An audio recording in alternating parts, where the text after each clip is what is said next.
welcome to the largest panel of the day. I'm Kayla Webley-Adler, and I'm a senior features editor with Marie Claire magazine. I'm here because we have a package in our November issue that's all about women running for office. It's a very how-to guide. We'd love for you to check it out. It's marieclaire.com/run-for-office, or in our November issue. And we have this massive group of panelists here. So the first, we have Erin Velarde of Vote Run Lead, Erislos Cutaro of She Should Run, Heidi Seek of Vote Pro-Choice, Ross Morales-Raqueto of Run for Something. Sorry, I'm going off of this. We have Kelly Dietrich of the Democratic National Training Committee, Ashanti Golar of Emerge, Leslie Danks-Burke of Trailblazers PAC, and then also joining us, and they will be doing the question and answer portion at the end rather than questions from the audience. We will have three candidates. We have Nicole Johnson, who is running for alderman here in Chicago. Lauren Underwood, who is running for Congress. And Sharon Fairley, who's running for Illinois AG. Okay, so why don't you guys start by kind of explaining how you fit into the landscape. You know, we have some people on stage here are nonpartisan, some are partisan, and you guys are a lot of times going after the same kinds of people to get them to run for office. So explain how everyone fits together and how you work together and all of that. Want me to start? Kick it off. Yeah. Hi, I'm Erin Velarde, Vote Run Lead, and we consider ourselves the training engine of the women's movement. We have trained already this year just shy of 3,000 women to run for local and state office all across the country. And they are rural women, and they are women of color, and they are women who make $25,000, $30,000 if they're lucky in a year. It's a really diverse network. And we consider ourselves independent of the political parties. We trust women to do what they need to do to figure out their own agenda, their own policies, their own choices. And we consider ourselves sort of that training engine and that vehicle. And we work with a lot of the groups up here to make sure that folks are really civically literate. For all those thousands of women that did raise their hand, and all of us are really experiencing that tremendous growth, our job over the next 3 years is to convert them into successful local and state candidates all across the country. Great. So I am Erislos Cutaro with She Should Run, and we work to inspire women and girls to see what's possible in elected office. So we really sit at the front end of the political pipeline. Have two kind of ways that we approach our work. One is that we amplify the need for women and girls in elected office. So we believe that it is important to normalize the images that we see so that girls and women can really believe and see themselves in those elected roles. We do that through message campaigns. We do it through brand partnerships. Some of you may have seen our partnership with Barbie for the first ever President, Vice President Barbie. We do it through our Ask a Woman to Run program, where you can come to the She Should Run site and tell us about great women leaders who should run for office. And then secondarily, at that very front side, we give a place for women to go. So we launched a program just last year called the She Should Run Incubator. It's really a place that if you're just thinking about running for office for the very first time, you can kind of come into a community, get connected with other women, think about why you want to run, and then learn about all the great resources that exist when you do choose to run. And I'm Heidi Seek with Vote Pro-Choice. We believe that we must win every single election in every place, everywhere, until we get this horrible human being out of the White House. And we believe that those elections should be won by excellent pro-choice candidates, and we're talking all the way down to school board. So we work with all of our partners here, and we actually evaluate each election that comes up. We determine if reproductive rights is an issue in that election. We find the candidates that may or may need support. We provide an endorsement, and then we do in-kind consulting and support, bringing in different partnerships to make sure that those candidates can be elected. We're working in 33 races right now for the 2017 elections, and they include everything from a transgender mayoral candidate running in Midvale, Utah, to the 3 African-American women who are running in the mayor's races in New Orleans, Charlotte, and Cincinnati.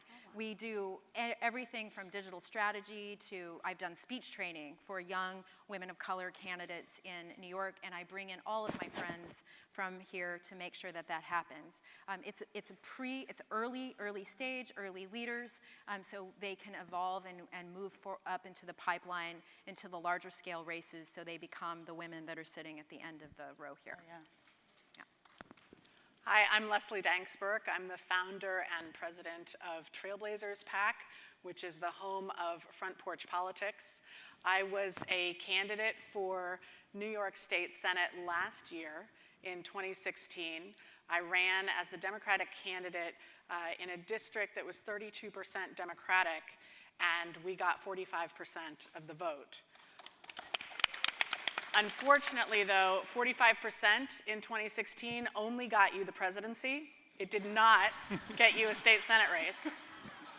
And so I didn't win, but we realized, my campaign team and I, after that race, that getting 13 points ahead of the base registration doesn't happen very often in our very hyper-partisan world on the Democratic side or on the Republican side. So we decided to funnel the energy and resources of that campaign into a new PAC to support local candidates. We only support candidates running at the local level. We don't do state or federal.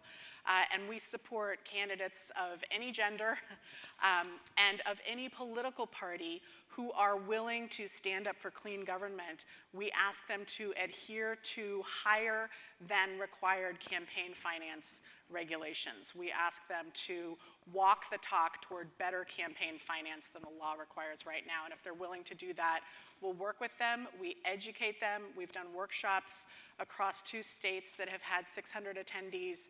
We have over 100 candidates in our pipeline, and we have endorsed and given money to 23 candidates who are running now in 2017. I'm Kelly Dietrich. I'm with the National Democratic Training Committee. We have one goal and one mission, and that's if you're willing to step forward, willing to put your name on the ballot, willing to run as a Democrat, we'll offer you free training. We do this leveraging existing technology to provide an online school, an interactive online school available 24/7 on demand.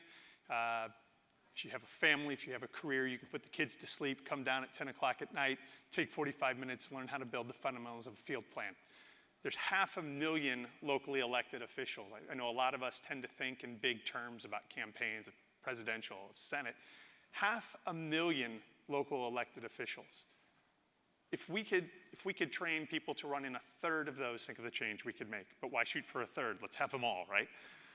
That's our theory of change. That's what we do. We're at traindemocrats.org. We don't endorse, we don't do issues, and it's completely free. Hi everyone, I'm Ashanti Golar. I'm the political director for Emerge America, and we are a super partisan organization. We only recruit and train Democratic women, and I sleep fine just at night doing that. Though you probably can't tell today, thank you 6 a.m. flight, I am feeling it. But what I love about our program is that we have an affiliate-based structure. We are currently in 23 states, and we do early, in-depth, strategic recruitment in states. We provide a 70-hour training program, and our women get an ongoing network of support. You just heard Kelly say that there are over 500,000 elected offices in this country. Women constitute less than 1/3 of them. I'm just going for parity here. If we're 51% of the population, I just want to see us hold 51% of those offices. Yes, please. And we do focus on the recruitment and training, and that's why our partners on this stage are so important, because we do need more people in this space, and everything that everyone does on this stage is so important. Not every woman can take a 70-hour in-depth training program, so I get to send them over to my friends at Vote, Run, Lead, and She Should Run. Heidi was one of the first people to reach out to me and say, Ashanti, send me the list of my Emerge sisters who are on the ballot this cycle, because Heidi is one of my Emerge sisters.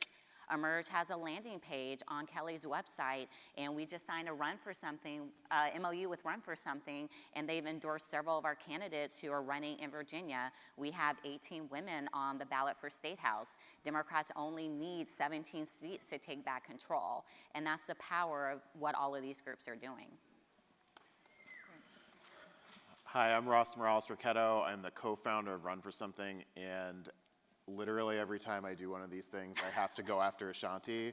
And every time I'm really not super happy that I always have to go after her. He didn't want to sit next to me. Only 5% of elected officials are millennials. And at Run for Something, we recruit and support young, diverse, progressive millennials to run for office. To date, we have over 11,000 folks who have signed up to run with us. Of that group, we're working with about 1,800 of those people, and of those folks, about 300 are already on the ballot. And that doesn't include anyone yet for the 2018 cycle, because in most states you can't file yet. And then just recently, we've endorsed 128 candidates. So we are here to be supportive of any like diverse, progressive millennial folks that are running for office. We work with basically everyone on this stage in some way, shape, or form. And yeah, that's what we're here for. So with such a large group of, people and organizations training not just women, but all, genders to run for office, it's hard to imagine that there would be gaps, but where are you guys not at, or who are we missing, or, who else do you still need to bring into the fold here? I'll jump in. Who's gonna go Sorry. I think it's like, how many gaps Yeah, do you there- want to actually talk about? I think there's a few things. One, for Vote Run Lead, what we're focusing on right now is getting out into rural communities. That's something that I think I'd like to see more groups coming out and partnering on. There's a lot of great groups in urban areas, but where we're seeing folks who may have a D at the end of their name but aren't necessarily doing the things we want, or where we've seen the same guy being in elected office for 40 or 50 years, where all male political bodies are primarily in rural communities. And so thinking strategically how we get a bunch of really fierce rural women. We're working with a bunch of rural farmers. We're working with a bunch of Indigenous and Native American women, and just thinking differently about how we get out into rural communities. And so that's something we've been scratching at and want others to help with as well in a gap area. The problem I'd like to throw into this community really is when I hear over and over people saying, we need to build a bench, we need to build a pipeline. I just want to make a point that Emerge has been around for 10 years. Emily's List has been around for, what, 30 years, 20 years? Vote Run Lead was a White House, we've been around for a long time. We have thousands and thousands of excellent women and people of color and young people who have been trained and are ready. We have a weird gap between all those people and getting them mentored and into those offices.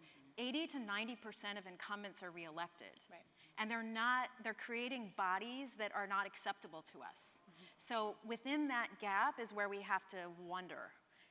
Run for Something has thousands. Emily's List has thousands. What can we do to shore up that recruitment and placement position?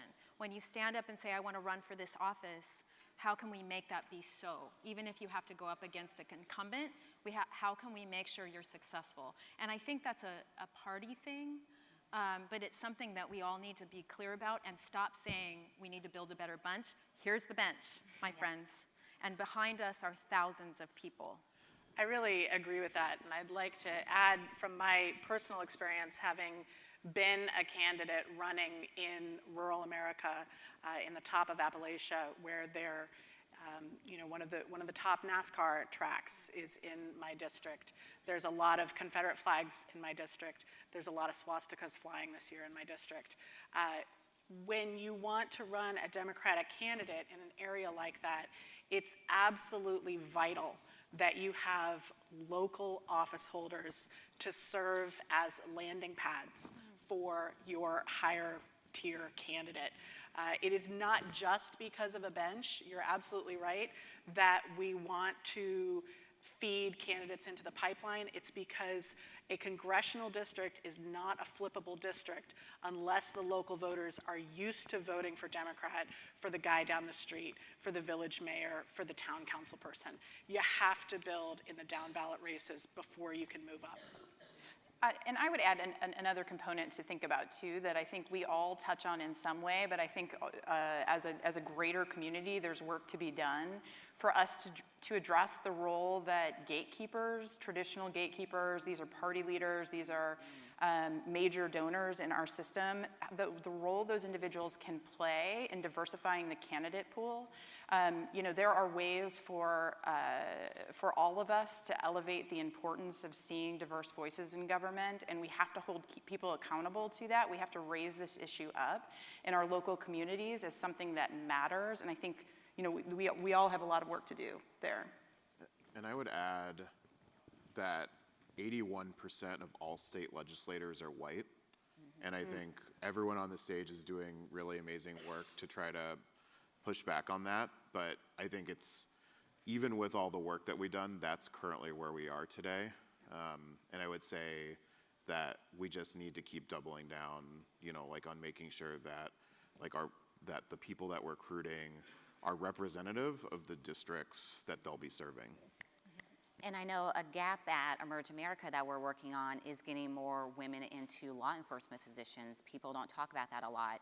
We're constantly having this conversation about we need to change the criminal justice system, but the fact is you can't change the criminal justice system without changing the faces of criminal justice reform. So those are judges, those are prosecutors, there are attorney generals. You know, Sharon is actually taking the Emerge America boot camp this weekend, and we're focusing on them because especially when you look at prosecutors, they're majority white and they're majority men. And then we wonder why things are the way that they are. This is an area that we need to start focusing more and also just educating people on the power, just the sheer power that so many of these positions hold. You know, Ross just talked about state houses. We have redistricting coming up. You know, we heard about it earlier, and as Democrats, you know, because I'm super partisan, if we don't take back control of some of those houses, we're going to continue to see this trend for another 10 years. Yeah, and that's district attorneys, public defenders, secretaries of state. Those are really really wonderful positions for women to be running in. The last thing I'd like to add, excuse me, about this is it shouldn't just be us up here. Everyone here is politically active. Have you asked anyone to run? I mean, I know you know people, encourage them. I don't know, I'd love to hear how our candidates in the end, how they made that decision. But we need to be asking people. We need to be telling them that this is something you can do to make a change, to make a difference. Many people don't think about it, or they don't think they can do it. That's not true. But they need to hear it from you. They need to hear it from us. And it'd be nice if you had a check in your hand that you could hand to them. Right. Candidates. I'm really focused on the money in politics side, and I am 100% convinced that we are going to change this once all of us in the Democratic and progressive space start to accept that politics is not free. And too often we take it for granted that our Facebook account or our Twitter account or our vote is free. Let me tell you, it's not free. If you're not paying for it, somebody else is. And do you really want that person making the decisions for us? We have to, unfortunately, money in politics is a fact right now. That's how it is. We can change that. Once we get more folks like these folks elected to office, we can change that. But at this point, every single one of us has to step up and start donating. And you can donate $1, you can donate $100, but you need to give to your local office candidates, and we have to start developing that culture of the voters powering democracy. So as Heidi said, yes, please. As Heidi said, the new bench is forming. You know, the surge is very much here. How do you guys take all of those thousands of people that are raising their hands right now, saying they want to run? Maybe they're even taking some online training courses, you know, they're taking some steps, but how do you make them actually candidates? That's the big question. Well, shameless plug. You should have a flyer on your seat. But I think what we're doing is that you can't, the online stuff is fantastic, and we have the blended model of online and offline, but you have to get in the room. You know, the millennial folks, it's like IRL. I have to teach everyone over 40 what IRL is. But in real life, politics is in real life. You have to get out from behind the computer. You have to go knock on 100,000 doors, you know, not always 100, but like you have to knock on a ton of doors. So giving folks that practice of doing that in real time, we've got something called the 90-day challenge, which is 30 actions to take in 90 days. And all of those are outside of your home. You've got to show up at party meetings. You've got to be getting on lists by donating, but once you see where that event's going to happen, you've got to show up. Politics is about showing up. So giving folks the tools to, when they do knock on a door, what are they going to say about themselves? You know, how do they get that core message out? How are they saying that they believe they're the right person for the job, and how are they communicating that to others? So you have to do that massaging, and you can't replace a little bit of that one-on-one time, that coaching time, that face time. So if you have those skills and you're a good public speaker, you know, or you know how to raise money on the telephone, those are things you can help coach your peers and folks who are thinking about running for office. Because the laundry list of why you shouldn't run is so high, right? But there's so much at stake right now that I feel like after the election that flipped. And what's needed is that little boost of confidence. Our program is called Run As You Are. We believe that women have the talent, expertise, and networks to actually get elected. So how do we get them believing that they have the talent, networks, and expertise? And it's coaching, and it's those personal conversations, picking up the phone and calling a woman 5, 6, 7 times to say you're the right woman for the job. And I think we have to be really honest about how difficult it is to run. Yes. I mean, you can tell us stories about that. The challenge, not only, we saw it with Hillary Clinton, obviously, what people project upon you, the negativity, the sexism, the attacks, those happen at every level of government, there's no doubt, and it happens more to women, it just does. So we have responsibility not only to hold our elected officials accountable, our party officials accountable to endorsing a diverse array of candidates, but also helping them, and then we also have to make sure that we're taking good care of our candidates that we endorse. And I tell you, Vote Pro-Choice does a good deal of good old candidate therapy. It's going to be okay. You can do it. We're here to help you, and that just makes a difference. But I want to honor, it's very, very difficult, and we have a lot of cracks to make in the dense system of our existing democratic small d system, and that we have to continue to work on that and think about it. That's why I threw it out there as something to ponder for all of us. Yeah, and I can talk about this from the perspective She Should Run. Because we see women so early in the process, they're just really thinking about it for the first time. So we've seen over 11,000 women join our community since November. It's incredible. And what we've heard loud and clear from these women is that they want connections. They want to make sure they don't feel alone. Right.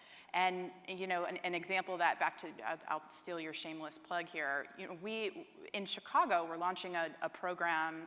You can, if you're interested in it, it's sheshouldrun.org/incubator. You'll get info on it. But it is truly built around, like, how can we foster these connections in a more intimate way and in a guided way, so that it's clear that these women aren't alone, and it's clear that they have a place, they have a sisterhood where they can come to and they can say, oh, I don't think I'm the right person for this, and feel like they can safely really question us. I think it's important for us to create those places. Another piece that I think that we should really emphasize is that it's a heck of a lot of fun to run for office. Here. Yeah, it's hard. She was a great candidate. She's a great candidate. It's hard, but it's really fun. You get to talk to all these people and hear from them about how to make our world better. Everybody's got an idea of how to make the world better. And if you just stand there and listen, it's amazing what you can take away from that. You get to meet so many people. I mean, it's really pretty fantastic. And that stays with you whether you win or not. Right. And that's another piece that I think is really important to get out there into our political consciousness, is that it doesn't end on election day. We need to make sure that candidates are doing, as a matter of course, what my team and I decided to do, which is to take all the resources and energy from my campaign, those 45% of people who stood up and were counted on our side, and funnel that immediately into the next election cycle, because that's how you move forward over time. It's not about winning or losing in each individual election. It's about moving the ball forward over the course of time. And that's how we got to Trump, right? Trump is the product of about 25 years of a very organized plan. This didn't come out of nowhere. He has a plan? He didn't have a plan. He's the product of a plan. And where we're at with Emerge America is we've trained over 3,000 women to run for office. They are running, several sit in elected office, but it's also time for them to take the next step. you know, so that they're just not, this is what I'm done, this is what I'm going to be good at, letting them know that there is higher offices that they can achieve and that we will be there to support them and that our partners will be there to support them. You know, I'm very honest. I see part of my job is to make it very hard for people to say that there is not a well-qualified woman to run for a seat. Good for you. Because I do get that all the time. I got that from someone last week, and I was like, dude, I will fight you. Like, why are you telling me these lies? You know, so that's where, you know, we do need to give that ongoing support because they do run when they know that they have people who will be there to support them. You know, I hear all the time from women who have ran for office and lost and come back and done a merge. They're like, I'm so glad that I've done this because running for office was one of the loneliest things that I have ever done. And they had a network of women to support them. If they had a question about who can endorse them, I can send them to partners. If they need help finding a campaign manager, I can call my friends at Emily's List. So they are running because the fact is we need to remember, like, when women run for office, they do win. We're just not running at the same numbers that men run. If I can add one thing as a candidate, there is a gap. I've done many of the training programs represented on this stage. However, the gap between training, recognizing your qualifications, and actually launching the campaign, there is a significant financial outlay that candidates have to assume. And if we truly want to see a more representative democracy, meaning women, meaning LGBT, meaning younger folks, meaning diverse candidates, that means that we also need to recognize that those individuals will need to have some type of financial resources that will likely need to be at play before they file. Right? Because in order to hire staff, in order to build these websites, in order to contract with consultants, you need to have resources. And I certainly found to launch my campaign, I wasn't willing to take on the equivalent of a mortgage or 2 or 3 in order to launch my campaign for Congress. But that's the reality in this country. Congress, at least, is an elite institution. And most people who run are independently wealthy. And so when we talk about gaps, I think that one of them is the recognition that even if someone is oriented in their mind space, even if they're willing to make that personal sacrifice, that there are tactical barriers that still need to be overcome in order to at least launch a winning campaign. Right. And to invest in potentially take those risks. I mean, I think, you know, the acronym of Emily's List is early money is like yeast, right? Which was early money. And there are so many candidates now where early money isn't actually showing up in the same way. And there's a different process to actually get that Emily's List endorsement. And so now there's a gap, right? And it's a good thing. Emily's List has been successful, but it leaves that early money. So, I mean, you know, congressional candidates have to put in how much money they're raising each week to get that Emily's List endorsement. Okay, now we need to fill that gap. So what's that organization, and particularly the risk around women of color? We have to get in lockstep and get behind women of color running for office. For those of us who watched the St. Louis mayoral race with Tashara Jones lose by 888 votes, every progressive across the country should be like giving themselves a little like rubber band hit. You know, like that can never happen again. That she was the most qualified woman for that. That we did not get behind her in a way that it was very clear that we just didn't rally. And you should be rallying around Lauren Underwood. I'm saying this without my C3 hat is over there, right? Like, she needs money right now. Everybody should be cutting Lauren a check at the end of this, or swiping on, I hope you have one of those things, swiping to make that happen, because there's a huge gap there. And if you know the difference between C3, C4, 527, and a PAC, start sharing that information. Women call us as a C3 and want endorsements, and they want money. And I'm like, okay, that's not what we do. We're a C3. We take money from places like Target and Coca-Cola. In order for me to keep getting those checks, I can't write a check to you, right? So we have the institutional barriers around C3s, C4s, 527s. If you know what that means, help folks run through that stuff. At the congressional level, it's too tough, but say you only need $2,500 to run your city council race, you don't want to get stuck not knowing that when all you really had to raise was a few $1,000s. So there's this sort of like education gap, and that early money is gone. We need early money for people like Lauren Underwood right now. So we've talked a lot. You guys are actually running. Yes. So Questions? tell us what happened. Yeah, and also, why don't you, when you ask questions of the panelists, why don't you, someone, I think it was Kelly earlier, said that it'd be curious, you know, everyone would like to know why you decided to run, or how you actually made that decision, because so many, you know, don't get to the place you're at, so. Sure. I'd love to go. Should I go first? Yeah, great. So my name is Sharon Fairley, and I'm running for Illinois Attorney General. Thank you. So I've spent 10 years in the criminal justice system, and the last 2 I spent working for the city of Chicago, working on police reform. I really believe that when Attorney General Madigan, who I have a lot of respect for, decided that she wasn't going to run, that I felt very strongly that we needed a strong person in that role, because criminal justice reform, and particularly improving police and community relations, is so incredibly important to our public safety. And I felt like that I really have the skills and experience and a leadership, given the work that I've done for the city, to take that on.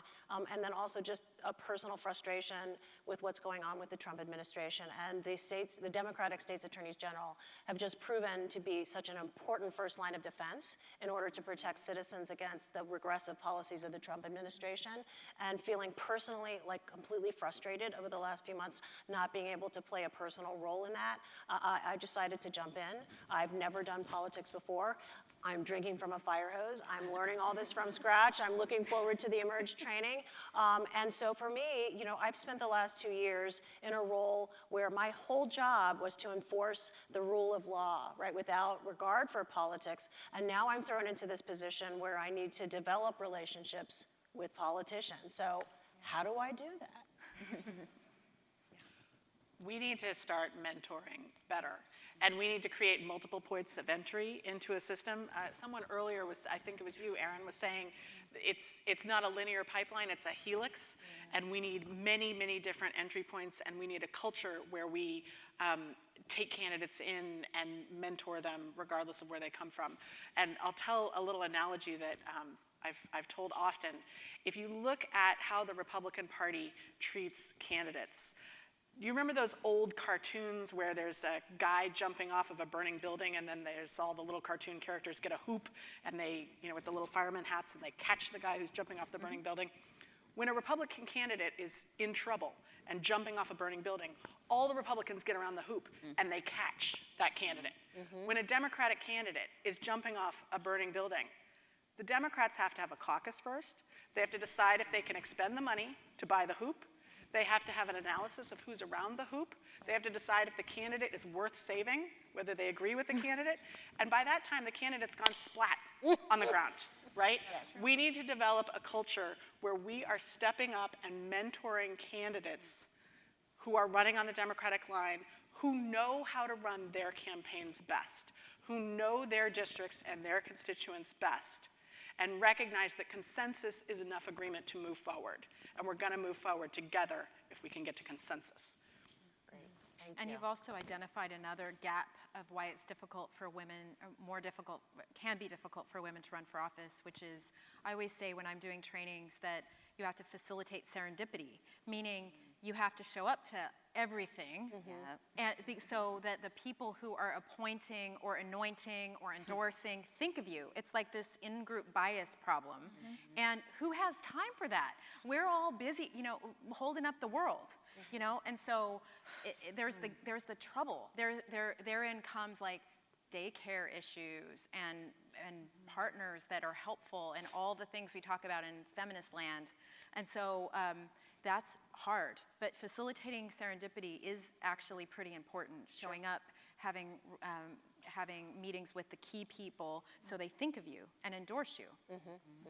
And it's hard. I would even We'll add- babysit. Yeah, I was, my friends here, and we were texting and talking about how I'm a black candidate and I run in progressive circles, and it's not very common to see black candidates or people of color particularly in these spaces. And running around, going to so many events, paying parking tickets and to go downtown, and I work on the South Side and I live on the South Side. It just takes so much to create those moments, like you said. One thing that I would urge trainers and also people who run in these progressive spaces, particularly white people, is to ask those questions. The people that you know, do you know any young progressive black candidates or progressive leaders or emerging leaders or people of color in your community that you can bring in and start to create that funnel and that streamline that information? Because where I come from, this information isn't common. I've been in Springfield when you gave the training down in March, and I watched your videos, and I was at Noble in Tampa because of Lauren. She got me there to go to Noble in Tampa and meet you. But if those opportunities don't happen, we're going to keep seeing the same white faces that are in who make the rules and make decisions. So that would be my charge to you all, but then all people in the audience is just like, who do I know, and who would I know, and bring them along, and pay for their ticket.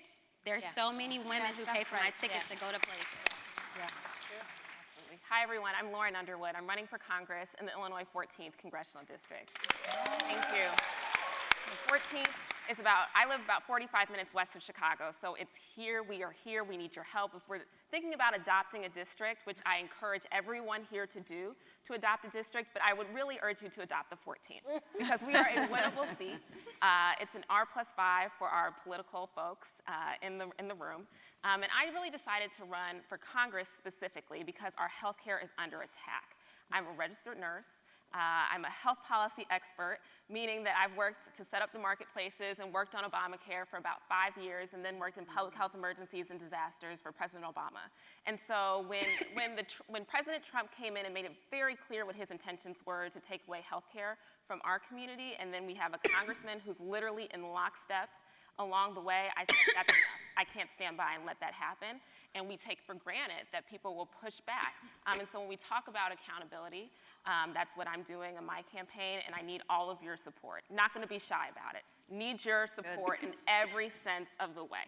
My website is underwoodforcongress.com, and we made it through our first quarter, which is a major victory for a campaign like mine. We made it through our first quarter with some fundraising. Folks are very generous to us, and we raised about $75,000 in our first quarter in 7 weeks. And with those funds, we have more cash on hand than the rest of the folks in my primary. So when you're the #1 cash on hand, generally that would be seen as a viable candidate, right? But we talk about early money and viability. And so what I would like to pose to this panel is, how can we change the paradigm around viability, because we have this chicken and the egg issue. Yes. Meaning that you have a candidate who has raised some money, shown that they can win, but they need some help. But then a lot of groups, not necessarily, well, maybe yours up here, maybe, I don't know, I won't speak for that. But some groups say, well, we won't weigh in until we know that you are viable and you can win. And so then you have, yes, I think we might all be thinking of a group or two. And so do we have any possible solutions or ideas? So for me, like, my job is to push back on that. Yes. I was actually doing an interview yesterday, and someone asked me, what makes the perfect candidate? And I immediately got angry because there is no perfect candidate. Right. If there was a perfect candidate, everyone elected would be the same. If we want a reflective democracy, that means we need to elect people that look like us, that think like us, that truly know our community. Like I said, I told her, I didn't say I wanted to fight on, but I was like, sir, why are you saying this? And for me, particularly with women of color, it automatically is the default to go to the white male, because that's what we think is power. That's who's going to get the job done. And we have to challenge that, and I challenge that all the time. The majority of our emerged women that run, they get outspent. People don't expect them to win their primary, but they do. And then they go on to win their election. And as long as we continue to do that, we have to, because it is on us. Particularly, I know it's on me as a Black political director of a national women's organization to call people out on their stuff. Yep. Because if I don't do it, no one else is. I would add to that, again, I'm going after Shanti. I would add that we need, everyone in this room needs to hold, our political organizations, accountable for this. Because, in a lot of cases, our organizations on the progressive and democratic side have been completely complicit in creating this sort of culture around viability, and, who it is that we support and why we choose to support them. It's oh, well, clearly, it was because you were able to raise money. The problem is, the fundraising networks, and I'm sure y'all are running into this, it's completely based on who you know when you get started. Right. It's who is gonna write checks to you when you give them a call. There's no magic fundraising button that you can push and then money falls from the sky. And so you know, if we're using money as a barometer of viability, it means that we're literally never going to get like a more reflective democracy. It means that we're never going to get the kinds of people that we need. And I would just like encourage everyone here, everyone on the stage, everyone in this room to hold our progressive and democratic institutions accountable to that, including me. I totally agree. I think viability right now is like, viability, the definition of viability has been set up by white men of affluence. That gets who define viability. Like, I keep bringing up, like, Lauren, you're on this panel, but she is the most viable person in this race. And like, it's not that we haven't like locked it in. And Illinois has an early primary. So this is the kind of thing that's like, this is unacceptable that the only woman and the only person of color in her primary has not locked it in yet. I mean, it's in this age and in what we're doing right now. The Democratic Party chairs, those are the folks you have to go after. Like, and we have to do it on both sides. The people who have created this idea of viability do not look like this panel up here. They just don't.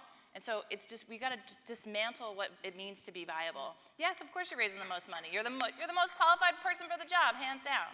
You are absolutely qualified. You have to.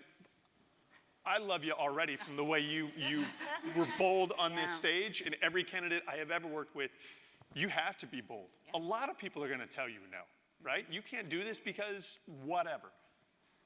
I'm on stage. I can't use my language. You've got to be bold. You can't take no for an answer. And from what I've seen already, you're going to do very well. But Don't stop. there are a lot of progressive organizations out there who will endorse early, and we will. And so that's the key. It's an endorsement strategy. But also, we on that progressive side, and I say that to all of you in the audience, as well as all of you out there in Facebook land who are endorsing organizations, we have to work together to create a new culture of diverse viability, whatever the hell that means, of great candidates. And we commit to doing that, and I know the folks on this stage commit to doing that. So, Nicole, we're out of time, and I just want to make sure that Nicole has a chance to ask a question. Hi, Nicole Johnson, native Chicago Southside from Inglewood community. Thank you. My race isn't until 2019, so I'm just here learning from Lauren, who's a great friend and mentor. But I ran, you asked a question earlier why I'm running. I've always wanted to pursue political offices since I was a child, and having the opportunity to go to grade schools, return home in Inglewood, where I live currently and grew up in, and to see it not having changed in the past 20 years is just deplorable, to say the least. And so being in the position I am, to be in a room like this, but then also to have gone to great schools and had great experiences, I knew that working on a local level was the role in which I wanted to pursue now. I always like to talk about my experience in Senator Durbin's office in 2010, when we would get the phone calls and people would have such urgent concerns for their communities in the suburbs of Chicago. And unless it's a serious concern that's across the nation, you can't really touch it on on a national, federal level. And so that's where I started pushing my efforts on the South Side and on the local level. And over time, I've met a lot of people within my networks through school, through grad school, and they always ask me how can they help, and I know that eventually they can write a check, but or cut the check, as Nicki Minaj likes to say. But my question to the panel is, how do I do an adequate asset map of my network so that I can plug and play people in correctly? I can help you with that. I can give you some of our Emerge materials. Done.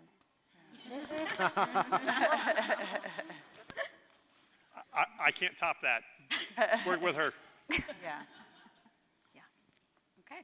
Well, if no one has anything else to add to that. Can I ask my question? Yeah, I absolutely. wanted to just go back to the whole viability thing. They're playing this out. So if fundraising is just one variable that may be looked at in terms of looking at the viability of the campaign, what are some of the other variables that should be focused on or thought about in order to really demonstrate for somebody new coming into this world? We talk a lot in our trainings about credibility and viability, and when you think of it from the position of the donor, why would they invest in your campaign? Right. And the biggest hurdle is convincing them that you're credible, that you're viable, and the better you can be at conveying that passion Yes. about why you run. And this kind of ties back to message and what I really hope we can build, and I know it's a passion of everyone. I think we're working with some people on building messaging and how to create a message. But to be effective, you've got to get them fired up, right? You're going to hear lots of no's. You're going to hear, no, you haven't raised enough money. You can't do this downstate. You can't do this in the suburbs. You can't do this. You have a plan. You know what's happening. Here's the change you're going to make. They need to get on board now. This is happening with or without them. You should get here before this train leaves the station. Right, got it. We decided at Trailblazers PAC to quantify the messaging penetration and make our donations based on that. So the way we fund a candidate is we will match contributions that the candidate receives from in their district. So if you raise $10 from 10 people in your district, that's $100 that then Trailblazers PAC, if we endorse you, we match that. So what we ask our candidates to do is go out there and do the hard work of fundraising from their actual voters, and then we double it. And we make sure that those dollars go twice as far. So that way, we're seeing that the candidate is raising the dollars from, we believe, an honest source, and also building momentum in their district, because those dollars that you raise inside your district buy so much more than dollars outside. It buys passion, it buys energy. And in summary, have a great field plan, know what voters you want to go talk to, and go talk to them and get more votes than the other person. And you should be writing op-eds. Got it. All three of you should be writing op-eds. You should be on the op-ed pages. You should, your voice should be out there doing desk sides with editorials, showing up at the newspapers, getting your face as in many media outlets as you can right now. And you should definitely be crafting a quick op-ed. Sure. Because that shows you're an expert. You know, everyone will start to call you as a resource. Let reporters and journalists know that you're here and ready to talk. Absolutely, got it, thank you. And there's folks out here who'll help you with that, I'm sure. Oh, yeah. All right, Got well, thank you materials on that. all for this.